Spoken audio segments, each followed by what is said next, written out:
ভাই ওর কান্না আমি আর সহ্য করে নিতে পারছি না। এই মেয়েটা কান্না করতে করতে তার চোখের অশ্রু শুকিয়ে ফেলেছে। এই 4টা মাসের মধ্যে আমি যেই পরিমাণে ডিপ্রেশনে ছিলাম, একেবারে আমাদের কাপল ব্লগ যেগুলো আছে এখন প্রেজেন্ট, এগুলোর ভিডিও দেখবেন। আর আমার যে ডিভোর্সের পরে যে ফেসটা, দুইটা ফেস আপনার পাশাপাশি লাগায় দেখবেন যে আমি আগে কেমন ছিলাম আর ডিভোর্সের পরে কি পরিমাণে শুকায় গেছিলাম। আমি একটু হলেও ঠিক হয়েছি এই কয়েকদিনের ভিতরে। তো সে বারবার বলছে যে 1 মাসও হয় না, মুভ অন করে ফেলছে। এখন এই যে 4টা মাস যে আমার খাওয়া নাই, দাওয়া নাই, ঘুম নাই, কোনো কিছু নাই, আমি যাবার মতো করে কিভাবে ছিলাম ওটা আমি আর একমাত্র আল্লাহ জানে। সেই সময় কি তারা দেখে গেছে যে আমি কিরকম ভাবে আছি। এখন আবার বলতেছে যে কান্নাকাটি দেখে আপনারা ভাইসা চলে গেছেন। আপনারা তো মানুষ, আপনারা তো গাধা না, আপনাদের তো পর্যাপ্ত পরিমাণে মাথায় হচ্ছে জ্ঞান বুদ্ধি আছে। আমি নাকি ভাইরাল হওয়ার জন্য কান্নাকাটি করছি। আমাকে তো আপনারা আগে থেকেই চিনেন, আমার ডিভোর্সের আগে থেকে আপনারা আমাকে চিনেন না, তাহলে আমার নতুন করে কেন কান্নাকাটি করে ভাইরাল হইতে হবে? সিম্প্যাথি নেওয়ার জন্য, মানুষের ভালোবাসা নেওয়ার জন্য। আচ্ছা ঠিক আছে, তখন আমি কান্নাকাটি করছি, ভালোবাসা আদায় করছি। এখন আমি কি করলাম নতুন করে? ও আমার হচ্ছে আমার চোখে প্রবলেম হয়েছে না, এটার জন্য বলছে আমি নাকি ন্যাকামি করি, আয়সা বলি আমার চোখ দিয়ে অটো পানি পড়ে, কি সমস্যা। এখন আমার সমস্যা হলে তো আমি শেয়ার করবোই। আর আমার খুব ভালো লাগছে তার এই জিনিসগুলো দেখা, যে সে আমাকে ফলো করে, খোঁজ খবর সে রাখে। আসলে এটাই অনেক।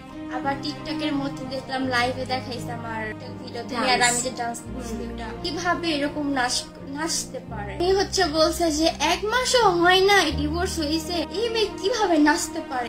ওরে বাপরে বাপ, আমার তাহলে মানে কালকে যে শুক্র কয়দিন, এক সপ্তাহ হইলো মনে হয় ডিভোর্স হয়েছে আমার। এজন্য আমি খুব কুইকলি মুভ অন করে ফেলছি।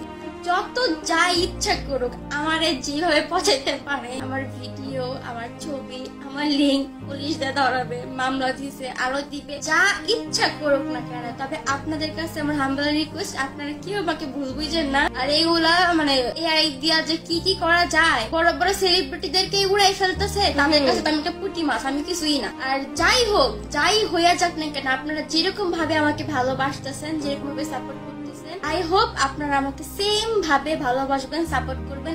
এর বেশি আপনাদের কাছে আমার কিচ্ছু চাওয়া নেই, কিচ্ছু না। হ্যাঁ, ওর মুখ থেকে কথাগুলো শোনার পরে ভাই মেয়েদেরকে আর বিশ্বাস করতে ইচ্ছা করে না কোনো ছেলেদেরকেও বিশ্বাস করতে। আজকে আমি একজন নিজেও ছেলে হয়ে লজ্জিত হওয়ার কথা আপনার প্রত্যেকটি মেয়েদের, যে মেয়েগুলো আজকে এরকম কাজগুলো করছে। দেখেন, বলতে ইচ্ছে করে অনেক কথা, তবে সবকিছু বলা যায় না। বললেই বলবেন এই ছেলেটা বেশি কথা বলে। এই যে মেয়েটা তানিশা আজকে তার বান্ধবীর বাসায় এসে তার বান্ধবীর হাজবেন্ডকে ছিনিয়ে নিয়ে বিয়ে করে ফেললো, এরপরে তার বান্ধবীর বিরুদ্ধে নানা ধরনের কথা অপপ্রচার তারা করছে। এখন সত্য মিথ্যা কোনটা সেটা আমরা জানি না, তবে আমাদের চোখের সামনে যেটা ভেসে এসেছে সেটা হচ্ছে একজন মেয়ে কিভাবে তার বান্ধবীর সংসার ভেঙে তার স্বামীকে নিয়ে যায়, এটাই স্পষ্ট। আর সেই কষ্ট থেকেই কিন্তু আজকে আবিবা মিমের এই অবস্থা। মিমের জীবনটা একরকম তছনছ হয়ে গিয়েছে। হয়তোবা তানিশা নাজিমকে বিয়ে করছে, নাজিম তানিশাকে বিয়ে করছে, তারা এখন সুখে শান্তিতে সংসার করবে। আমরা চাই সুখে শান্তিতে সংসার করো তোমরা, তোমাদের যেন ছাড়াছাড়ি কখনো না হয়। যদি তোমাদের ছাড়াছাড়ি হয় তাহলে মিডিয়ার মানুষ জুতো দোকান থেকে কিনে এনে তোমাদের মুখে ছুঁড়ে মারবে। আর হ্যাঁ, এই যে মিম যে কষ্ট পাইছে, তাকে যে কষ্ট দেওয়া হয়েছে, এইটার জন্য মহান আল্লাহ তাআলা এটার বিচার করবেন। আমি শুধু এই বোনটিকে বলতে চাই, তুমি বিচার আল্লাহ তাআলার কাছেই দাও, আল্লাহ এটার সুষ্ঠু বিচার করবেন ইনশাআল্লাহ। সর্বশেষ কথা একটাই, যে যাই করেছেন, যে যাই করছেন, সবাই সুখে থাকেন, শান্তিতে থাকেন। কারো হক, কারো রিজিক, কারো সংসার ভেঙে কখনো নিজের শান্তি খুঁজে নিতে যায় না। শান্তির জায়গায় বরঞ্চ